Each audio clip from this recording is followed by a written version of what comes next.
I'm your host, Austin Montgomery with Senior Housing News. Today, we'll take an in-depth look at how data is revolutionizing senior living. But before we begin, I'd like to go over a few housekeeping notes. There will be an accompanying white paper related to this panel that will be available for download, and the webinar is also being recorded and will be available on demand. If you'd like to ask a question during our session, please use the Q&A box on your screen. And now I'd like to introduce our panelists. We're joined by three great leaders from LCS. Firstly, we have Kyle Exline, who is the Senior Vice President and Director of Operations Management.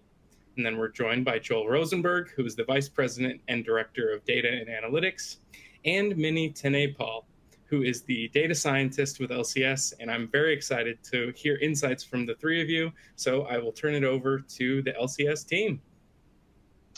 Thanks, Austin, and we're excited to be here as well. We think we've got a great topic today, and so we'll jump on in first with just a little bit about LCS. So LCS has been serving seniors for 50 plus years, and we have 140 communities. We serve over 30,000 residents in our communities, and we do that through a few different companies. And so first, Life Care Services is our management company. And so we manage nonprofit, for-profit, life plan communities, rental communities. We have a diverse offering in our management company that we can provide services to. We then have a development company, so Life Care Services Development. This is an organization that helps new developments, master planning, expansions, community that's going through a repositioning. LCSD is there to help support that. We then have our real estate arm, which is where we look to make acquisitions. So we do acquire communities and put them in our ownership group, where we individually own communities. CPS, which is our group purchasing organization. So we leverage the scale of LCS to be able to get best pricing to our communities, either that we manage or don't manage. And so they have several different clients that we work for to get the best pricing and goods and services. And then Hexagon, which is our insurance company. So similar to CPS in that we leverage the scale of LCS to be able to get best in class insurance with the best pricing as well. So enough about LCS. We want to get into this great topic today, and we're going to start just by reviewing the agenda and what we have ahead of us here. And so first, we're going to look at the beginning of our journey as it relates to data and analytics, understanding the new senior consumer, how LCS got started in this journey of understanding how to best use data. We're going to talk a little bit about the new consumer. Senior housing's changing.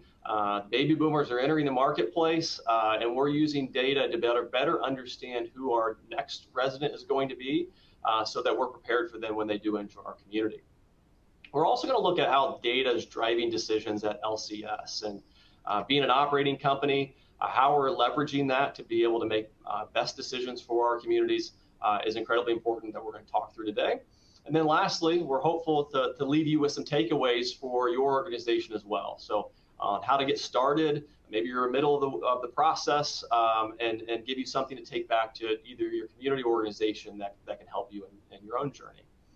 So with that, I'm going to hand it over to my colleague, Joel Rosenberg, to give us some background on the LCS journey. Thanks, Kyle.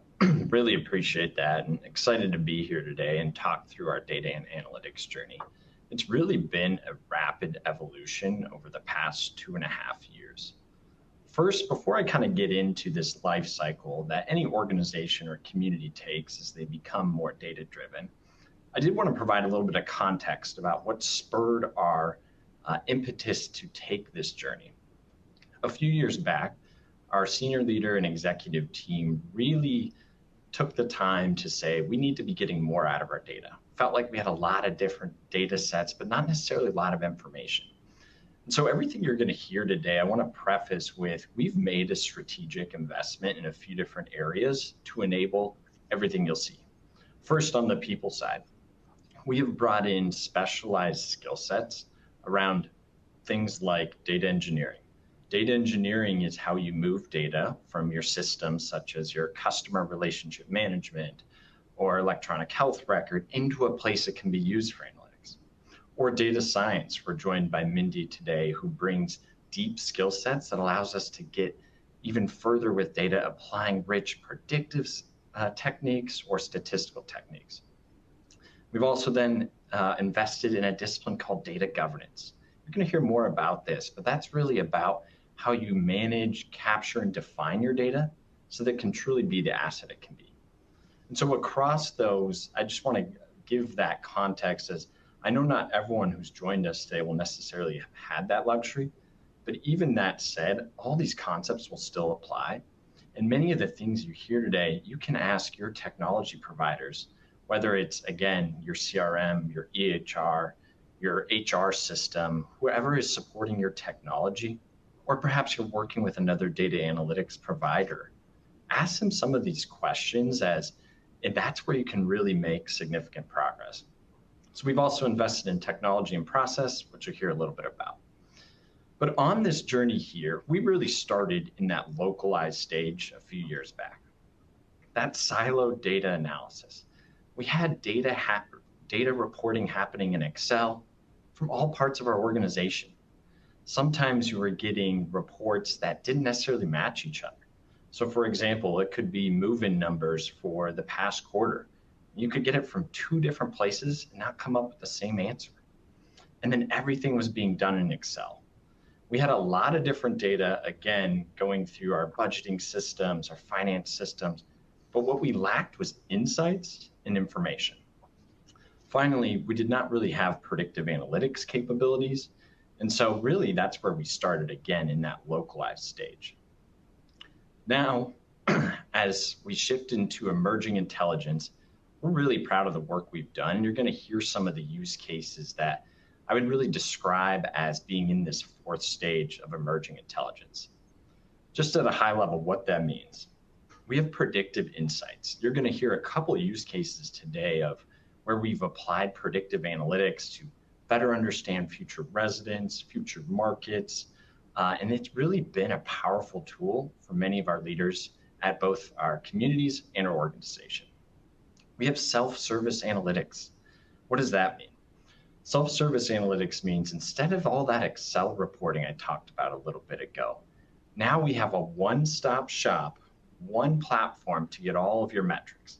This could be from leading sales indicators such as inquiries and visits, to occupancy trending, to turnover metrics. All that is in the same place. This is really powerful, and it gets into the final 4th point under emerging intelligence. That democratized access to data, what that does, I describe it as leveling the playing field. By that I mean our community leaders, as well as leaders in our corporate offices like Kyle and others, whether you're in sales, whether you're in operations, development, within our health services area, everyone has access to the same level of information. And by leveling that playing field, we can all make better data-driven decisions. So that LCS Insight Advantage is our tool and our platform. You'll hear a little bit more from Kyle and I about this. We're not done though. Again, we're in that emerging intelligence space. You're going to hear more examples throughout the presentation, but we strive to be in that final layer, which is organizational transformation. I really feel like we're well on our way to achieve it, but there's still work to be done. So as I talked about at a high level, where our journey was, where we're going, some of the descriptions of that, I did want to call out what our journey has required. Patience would be the big theme. Whether you're just getting started and trying to answer questions about data from your electronic health record system or your HR system about turnover, you have to be patient. What we would suggest is pick your top 2 or 3 business questions and work backwards. So it could be you're seeing a longer length or a shorter length of stay in assisted living. Why is that happening? Are your resident preferences, are their needs changing? Are your staffing levels changing? Those are all things you can answer with data. Or perhaps it's you're seeing a lot of volume of prospective residents to your community, but you're not necessarily getting the conversion into move-ins. Again, a great question you can tease apart with data analytics. Now you want to build that foundation too. And while it's not the most fun thing, we often describe it as our data lake, and you'll hear more about it in a second. Again, the data lake is bringing all that data together. That's what's paying significant dividends for us, as everything you're going to hear about, the analysis, the models, LCS Insight Advantage, our reporting platform, that's all built because we have invested in the foundation. Now, this is where I do want to pause and say, again, you might not have that luxury of having the internal teams alongside you to build that, but that doesn't mean you can't still work on the foundation. Ask your technology providers what they're doing with your data. Can they answer your top 2 or 3 questions? And those are a few different things that'll really help you better understand your data and position you for the long term. So one last thing before we pivot into the data lake. Data is really both a business and IT thing. By that, I mean, we've seen significant progress here at LCS when data analytics sits in the middle, and we work closely with leaders such as Kyle, who's on the business side, a senior leader of our operations teams, to understand what his top questions are. Then, similarly, we work with our IT leaders to really understand the systems they're building in support of our communities, the residents we serve. So we really think of data and data analytics as sitting in the middle of those 2 things. Now, you've heard me mention the data lake. This has really been that long-term initiative where I talked about patience has been critical. It's something we started building right away a couple of years ago. We're now starting to reap the benefits. Our investment into some of those key roles I described earlier has led us to really reap the benefits. And what the data lake is, again, is it's bringing in all those different systems, both internal and external data, into the same house. What that allows you to do then is perform a lot of these analytics in a lot faster, more efficient, and ultimately get insights to the people who need them. For us, that's the communities we serve and the residents we serve. By delivering this data to decision makers, from our executive directors, department heads, to senior leaders like Kyle, it positions us for success. What we're now doing on top of the data lake that I'm really excited about, as we think about the future resident, is we're building something called a resident hub. A resident hub is a way to bring together all of that information we know about prospective and future residents into the same record. So for a resident, we might understand some of their preferences or their interests from the sales funnel or the buying journey. Then we might piece that together with what we've learned from their interaction on which activities they like to do at our communities. Ultimately, I'm really excited about this, is then we also look at health and wellness metrics. That's going to allow us to best serve our residents. And as we're seeing the changing consumer, and you'll hear about some of those examples, we've also then augmented external data into that customer record. So that resident hub really positions us for success, serve our communities and our residents. And with that, now I wanted to pass it back to Kyle, who's going to talk us through one of our first use cases around particularly that external data and how we've really incorporated it to understand the new consumer, as well as markets for senior living. Kyle? Thanks, Joel. And as Joel mentioned, one of the first parts of the journey is just asking some questions. And one question that we all had was just better understanding who the new consumer is going to be for our communities. And residents that are moving in today are much different than they were 5 or 10 years ago. And how to find them and how to understand markets is incredibly important. And so I have a question for Mindy as it relates to this. And as we think about the new consumer, how do we better understand the market, impact on new business, future expansions, or underperforming communities? And so I'll hand it to our data scientist, Mindy, to help us answer this. Thank you, Kyle. And thank you, everyone, for joining. We're super excited to talk through our data and analytics journey today. And so one of the ways that we have addressed the new consumer and how to address them in the market is through our market viability rating, also known as the MVR. So the goal of the MVR is to assess the viability of a market for a senior living community. This ranges from sites for new development, expansion of our current communities, or to monitor the markets that we are currently in. LCS has historically used a market score which was based in deep and extensive industry expertise. As the data and analytics team was created, one of our first projects was to determine if the metrics utilized in the market score were correlated with community performance. Another aim was to create a tool that could not only evaluate the market today, but as well evaluate that market in the future. Future performance is especially important for new development and expansion, as it takes several years for these to complete. This is a prime example of supplementing external with data with internal data. We utilized NIC Map Vision to extract market-specific data for each of the communities that we serve. We combined that with our internal performance data to identify which market metrics were statistically correlated to performance. One area I do want to highlight, and Joel will speak to this in another use case here in a little bit, is understanding the boundaries of tools like this. Statistics are a great method to find correlations for metrics. However, it does not replace boots on the ground and industry expertise. The MVR is designed to be a first look at a market, not to be a go or no-go tool. We educate our end users that this data, combined with their knowledge and insights from our market research team, that will make the MVR most effective. One of the big insights from this project was to uncover that measuring depth through age and income qualified was not correlated with community performance. So the typical metric for age and income qualified is age over 75, income over 75K. What we did learn is that there was specific psychographic profiles that were. And I realized that that term psychographic profile may be new, so let's step back and examine what that is.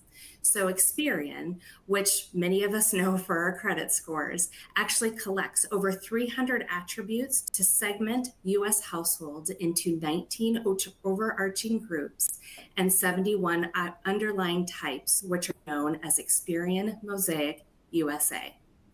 Mosaic helps to identify target audiences, what their interests are, their financial status, as well as their preferred communication and more. One of our target consumer groups falls into the overarching group C, type 13, which is also known as philanthropic sophisticates. As you can see from the description, these households are typically over 66 years in age. They are highly educated and have done well financially. On the right-hand side, we can gain insightful characteristics on these households. Not only does it give us a better sense of the depth of the market, it allows us to understand the core values so we can market to these households in their preferred method. This next slide is an excellent example of valuable and insightful data provided by our market research team led by Jonas Wisniewski. Lindsay Overman, a senior market research analyst, actually profiled the primary market area, prospects, and depositors for one of our communities. You can see that a very high percentage of this market and its depositors fell into that C13 Mosaic profile we just discussed. You can also see the second most common profile for this community is a Q62, which they are known as enjoying retirement. They are similar in age to C13, but actually have slightly different interests. They are brand loyal, appreciate tradition, and are risk averse.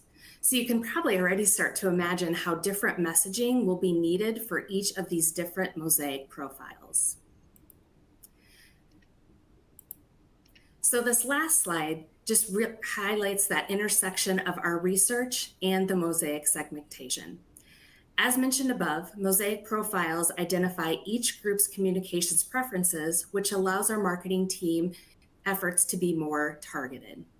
Additionally, the interest section will help the team highlight the community's programs, amenities, and offerings which align their top priorities as demonstrated here. As we saw with those C13 demographic, they like to retire high in comfort. So we can take the amenities of our specific community and tie that into that core value with them. Wellness focus was another area that they are highly focused on. So we can highlight our great food and the different programs that we have that are focused on wellness. Programming is another area where that interest section can give us key insights to take what we have in the community and tie it back to the resident. And last but not least, I wanted to mention that C13 are highly engaged in community. So again, we can bring out the ways that they can tie into our community and be extremely active in that. And now I will turn it back to Kyle, who will take us through another use case. Thanks, Mindy. And so now that we understand better who our consumer is, the next question we have is related to just sales funnel optimization. And so, Joel, a question for you. The community has thousands of leads, and time management of our sales team is a priority. How can we utilize data to get the biggest return for our sales team? Yeah, thanks, Kyle. This is a great question and one I'm excited to talk about today. So, you may have heard of a concept called lead scoring. This has been around for several years in sales and marketing across all industries. We really wanted to take a step back and say, with these specialized skill sets, are we able to look at that traditional problem in a different way? And the answer was yes.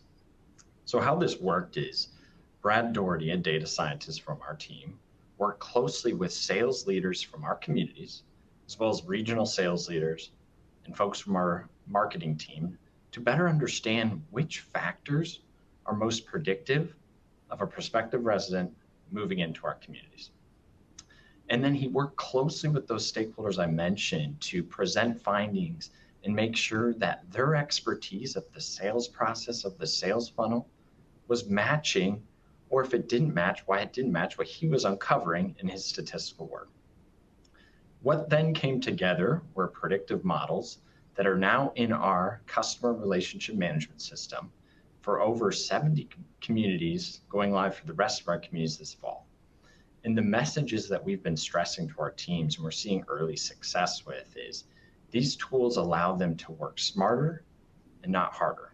Really, this lead scoring using predictive analytics and data science, we believe that it really helps on prioritization, which I'll talk about here on another slide in a second.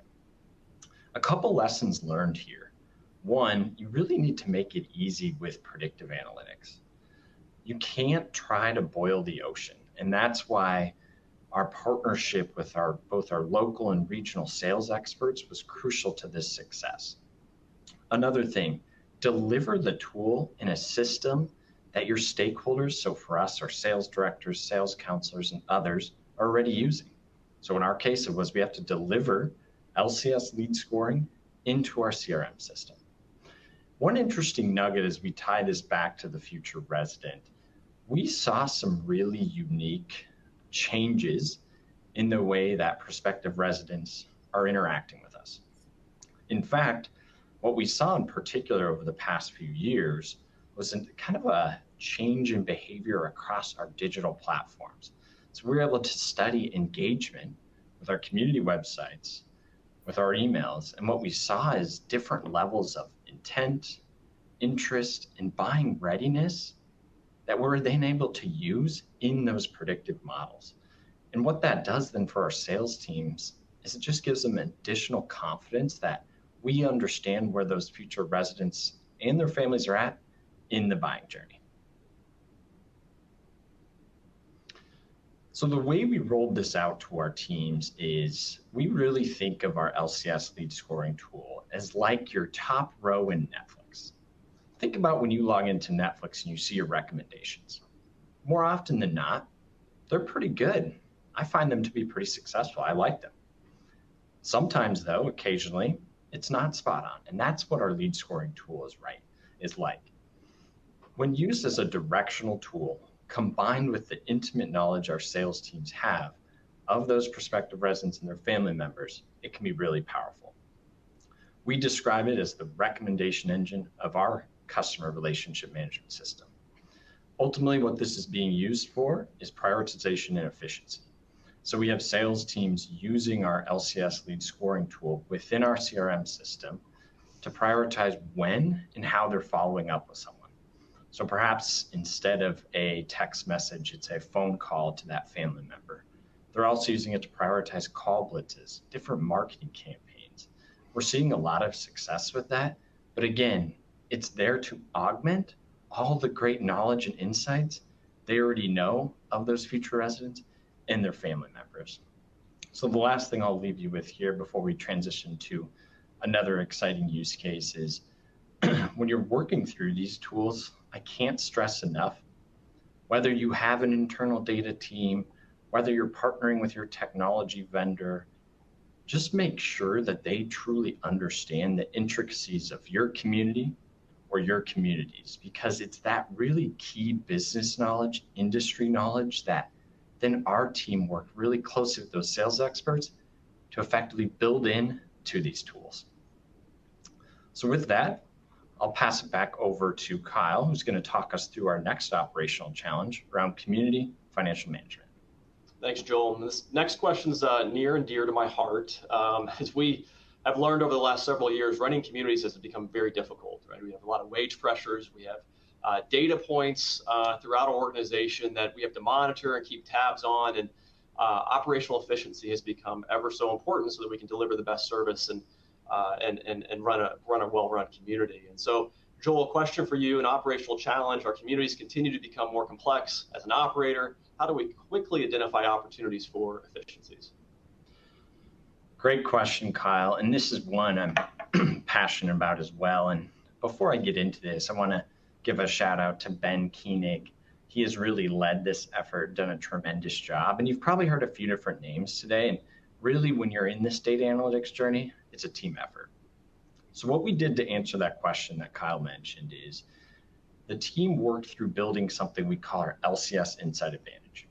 It's our one-stop shop cohesive platform for all metrics. Those are just a few on the screen, and you're going to hear a little bit about how Kyle is using it. But everything from sales indicators, occupancy, key HR, turnover metrics, all is in the same place.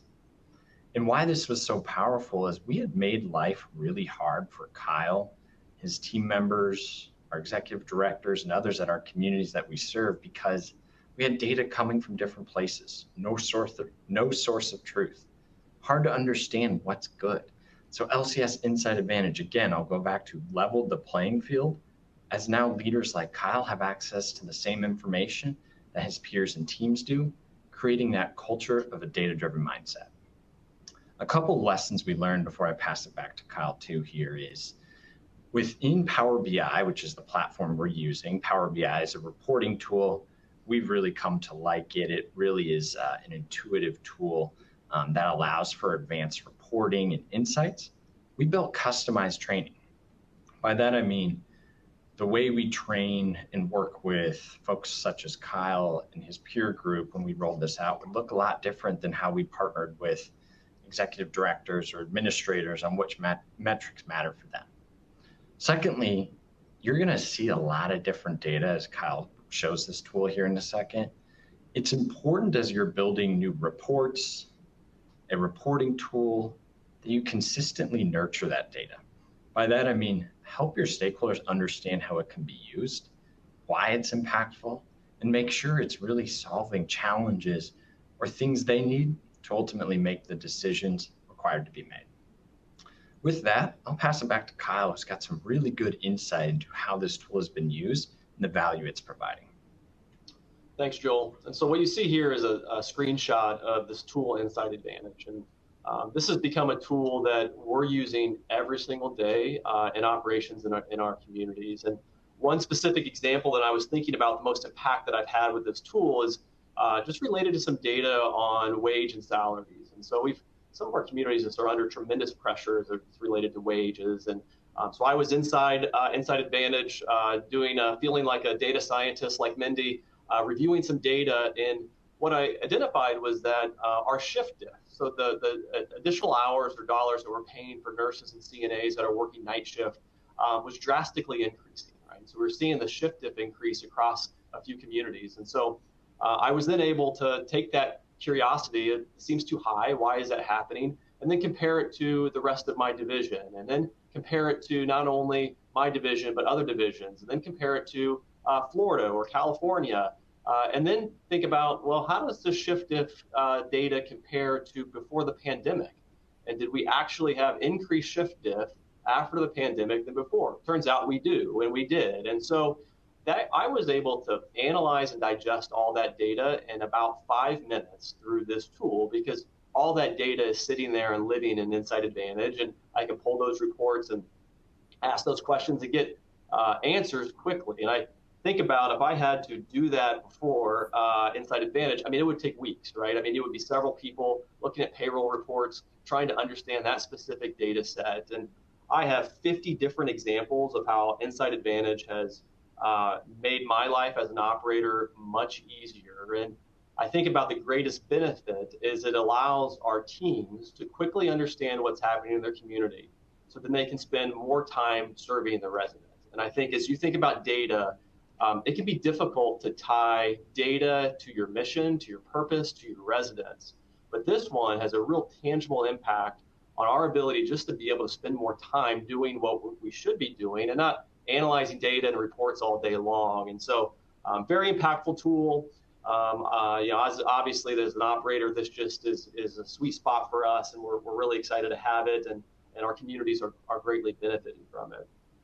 So as we transition out of this, we've spent some time talking about the consumer, talking about the sales funnel process, talking about the data as it relates to operations. The reality is we serve seniors, right? We're here to deliver an experience to our residents that is better than they could do in their own home or anywhere else, and really elevate their life. And so as we do focus groups with residents and we learn about what they want, this health and wellness topic keeps coming up. Residents want to live independently as long as possible, and they expect our communities to be able to provide support to ensure that they can do that. And so I have a question for Mindy, but Mindy, before I get into the question, and now that I'm in storytelling mode, I have another just brief story of just this impact of health and wellness on residents and specifically data. And so 10 years ago, I was an administrator at a community in South Carolina, and we had a nurse clinic manager, right? Someone who managed independent living, assisted living, and residents moved in, they met with this individual. When they moved out, right, she was there alongside of them. And she had been there 40 years and she retired. And I started thinking about just the knowledge that we were going to lose by this one employee leaving the community.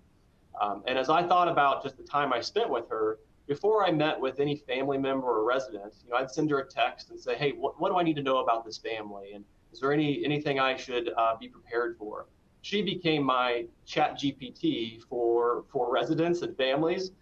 And when she retired, we lost so much data. We lost so much information. And so, Mindy, as I think about that, and I think about our residents' desire to have this health and wellness platform, to be healthier longer, and we look to the resident of the future, we know health and wellness will be a priority for them. What solutions should we be exploring to give our teams more information about the health of our residents?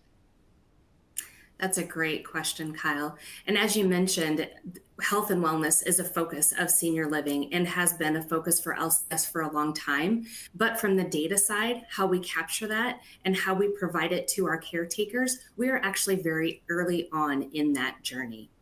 Kyle, you also mentioned earlier that we have the opportunity to serve almost 400 communities across the U.S. As you can imagine, with this number of communities, there are many different electronic health records, or EHRs, utilized in many different ways. One of the initiatives at LCS is to create one EHR. That way we can standardize how and what data is collected so we can make our analyses even more powerful. As we build our data lake and bring communities we serve onto one EHR, we are exploring methods to join the data to better understand trends across the company. It's important to note that insights can be gleaned from a much smaller number of communities. Again, we're just trying to tie the communities that we have together. And as we build up that lake, we were able to perform analyses that gave insights along the way. Again, like Joel and Kyle have both mentioned, the power of data really comes from when you join that business with the data. So those business questions that we receive has really helped us to dig into that data in a meaningful way. One business question that we were asked was surrounding length of stay post-pandemic. And one of the things that we were able to assess was how the length of stay was impacted and dig into the reasons why it had changed. Another business question was how do our residents utilize the continuum of care, and does it differ between life plan and rental communities? we found that our rental residents do not move through the continuum like we had anticipated. And again, that kind of led us to that why. And that's where we're at now, is digging into that data to figure out why, to give us insights on how to address that. A new tool that we are extremely excited to incorporate is a health and wellness questionnaire.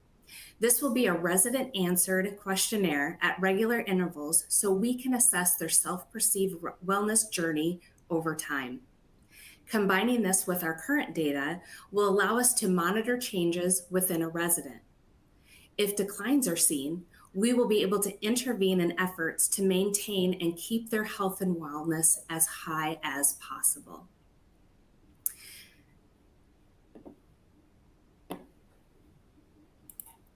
It's also extremely important when you think about a data journey to imagine the possibilities of where you can go. Joel talked about the lead scoring tool and how it can assist our sales team. Our goal is to build a data set necessary to utilize generative AI to craft targeted messages at the right time to our target consumers. Similar with our 1AHR, our goal is to capture the data necessary to help alert caretakers of potential incidents like falls, or if an individual may benefit from a care level change.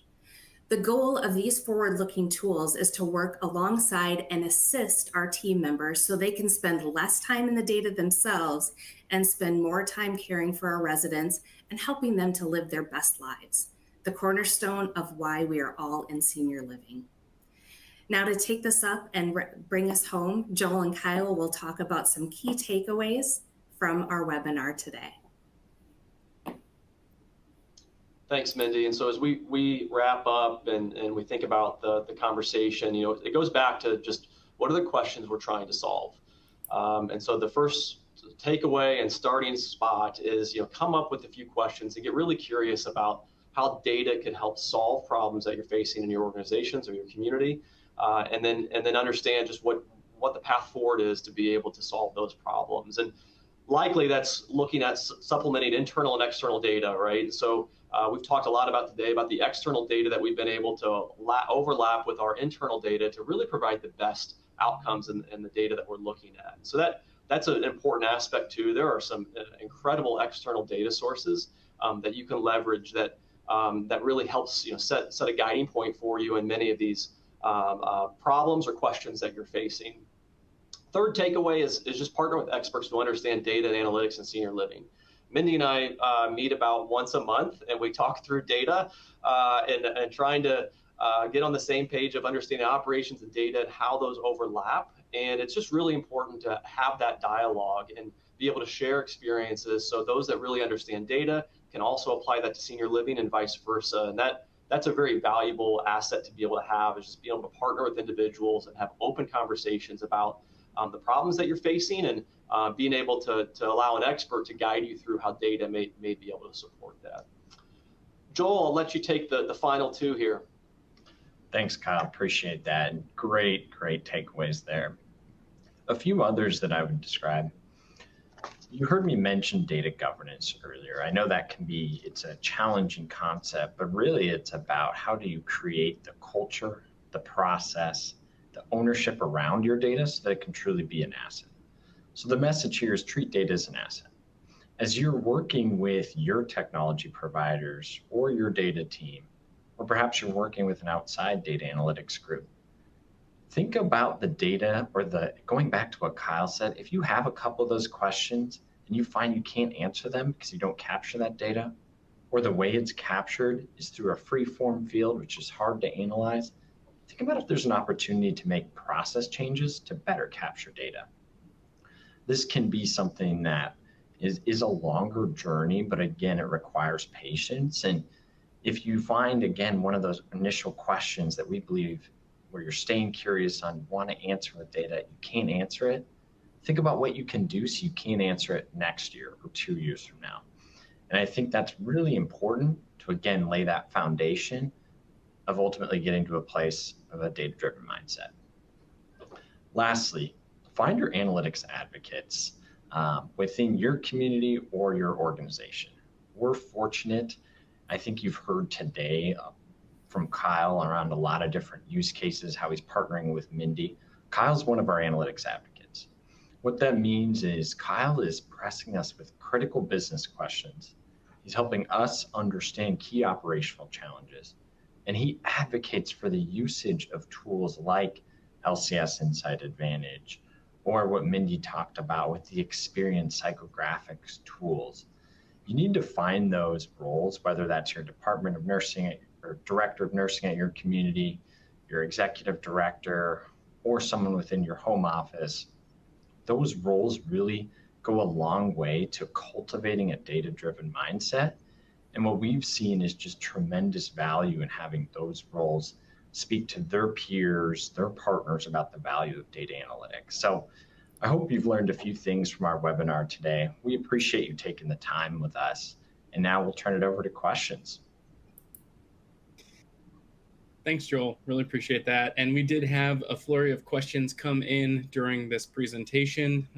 And I think a lot of these are going to help build on the conversation of just how to integrate data and think about analytics from an operations perspective. Joel, there was a question that was directed towards you that was specifically talking about converting raw data from Excel reports and turning those into valuable insights. This person asks, can you please go into a bit more detail about that process and its output, i.e. what's achieved from that outcome? Yeah, absolutely. Great question. So there's a few different things that I'll speak to with this. First, it's about the business question you're trying to answer. So you want to gather that raw data, whether that's from the vendor again, or your own IT teams. You want to gather that data, but collecting data just for the sake of collecting data can sometimes lead you to places of spinning your wheels. So I would say you start with those key questions you want to answer. But then when you're getting a little more technical on the conversion process and how you analyze that, I think Excel has its place. This isn't a anti-Excel message, but there's also limitations with it. And when you put it into a reporting platform tool like a Power BI or a Tableau, these are all tools that allow you to much more quickly than Excel surface those insights, produce visuals that not only allow you working with the data, but also your stakeholder like a Kyle we talked about today. He can be in the tool and find some of those insights. So it's a little bit of the technical side. There's other techniques there too, but it should all be grounded in what's the question you're trying to answer. Great. Yeah, I think that's definitely a good point. And noting that sometimes you can get taken in different directions that might not necessarily be the type of insight that you were originally looking for. So being methodical in that approach. Kyle, is there anything else you want to add there? No, I think that Joel nailed that perfectly. I mean, it is difficult to try to land on the problem, right, and understand even what data sources surround that problem. It's a lot of trial and error at times to kind of get to the right data set that is important. But no, Joel had provided a great answer. Thanks. Great.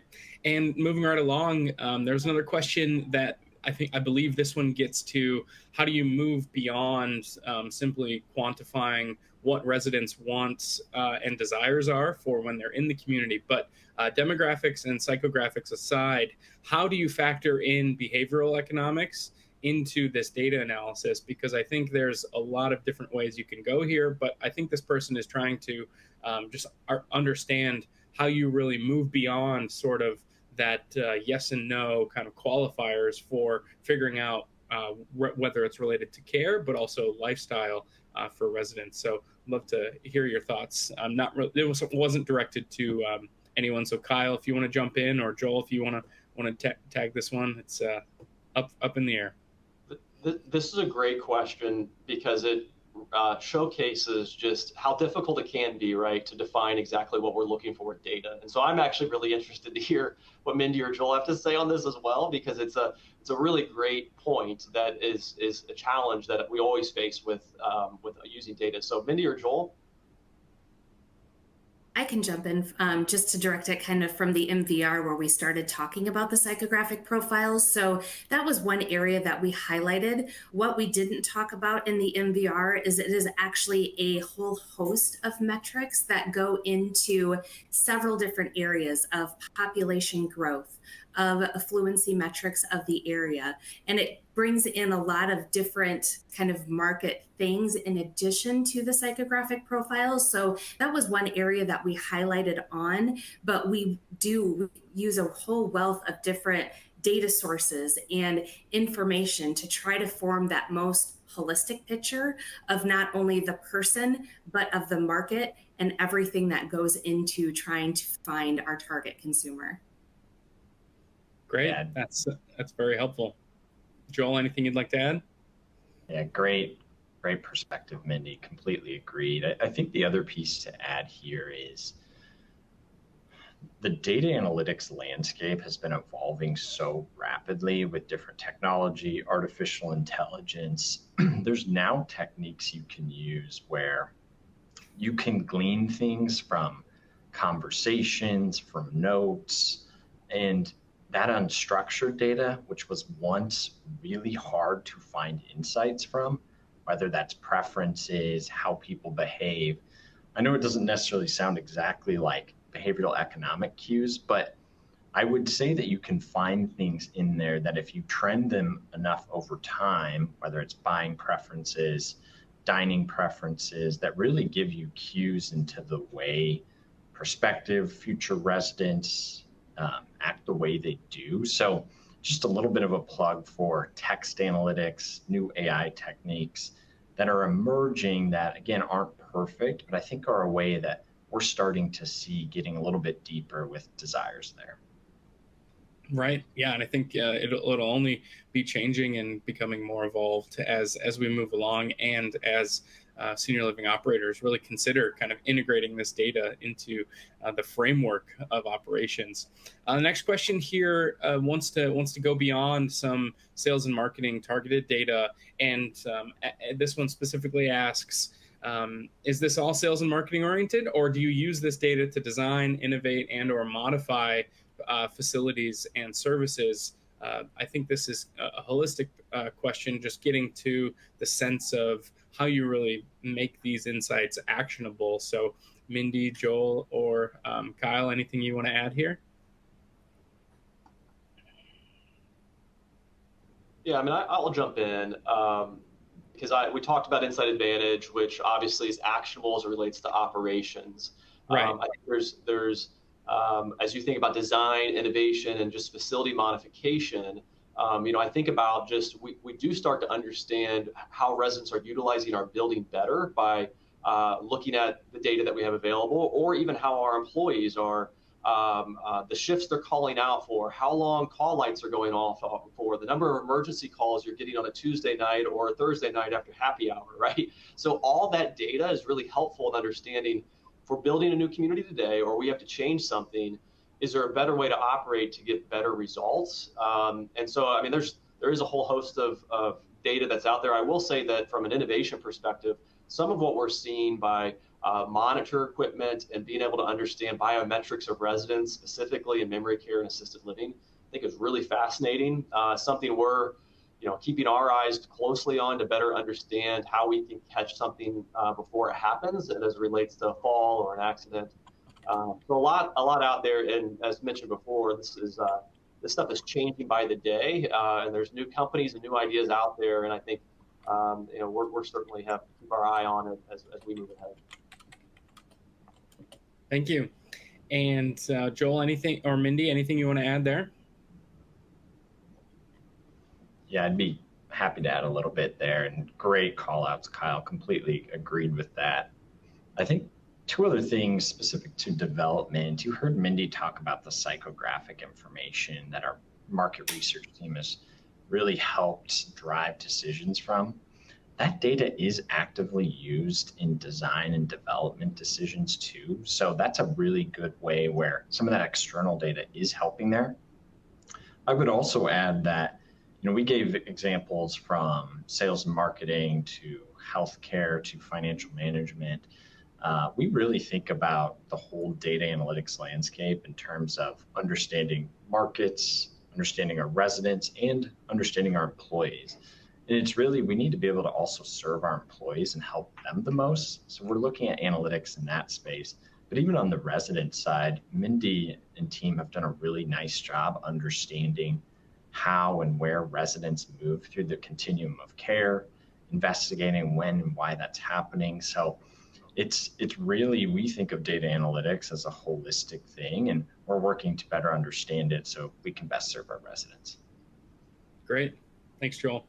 And we just had another audience question come in, and this is relating to, I think, going even deeper on data. And this person asks, have there been any cultural hurdles with potential data silos, or have you navigated and expanded data analysis into what some might get defensive about, being quote unquote in their sandbox? So I think this might has to do maybe with integration between systems to be able to being able to pull the proper insights as you're really moving away and more into the analysis. So Kyle, do you want to take this one, or Joel or Mindy, if you want to jump in as well? I'm going to answer it in a different way, because I think the cultural hurdle is an interesting one, and then I'll allow Joel to jump in about how it interacts with other providers. But we have, it's been, we've worked hard not to make data a gotcha, right? When you're reviewing data, you don't want to, it allows you to see a lot. As an operator at a higher level now, I can see a lot that's happening in the communities. You don't want people to feel penalized by the fact that now we have access to all this data. We're able to observe a lot more what's happening in these communities. But it should be a tool to help to solve problems, to better serve the resident, and not be a data gotcha. So I would say we were likely an organization when we reviewed data. Historically, it was a yeah, but. Yes, that's true, but you didn't look at the data this way or that way. I think we've been able to overcome that and get to a point where we all trust the data that we're seeing, and it's a collaborative effort to be able to solve a problem, not using it to play gotcha in any way. So that's how I would answer that question. But Joel, love your take on just the overall integration with others.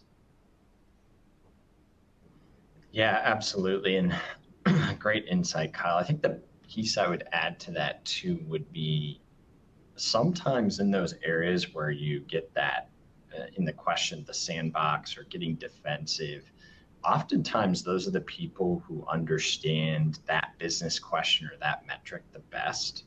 So working with them to understand and really work through how they want to use the data early and often can take you far.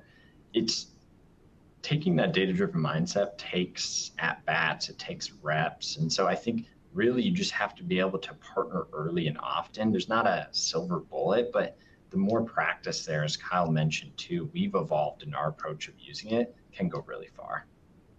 Thank you. And I think we've got time for one more audience question. And this one was asking about specific insights related to data, but at higher acuity. So related to those with dementia in LCS communities.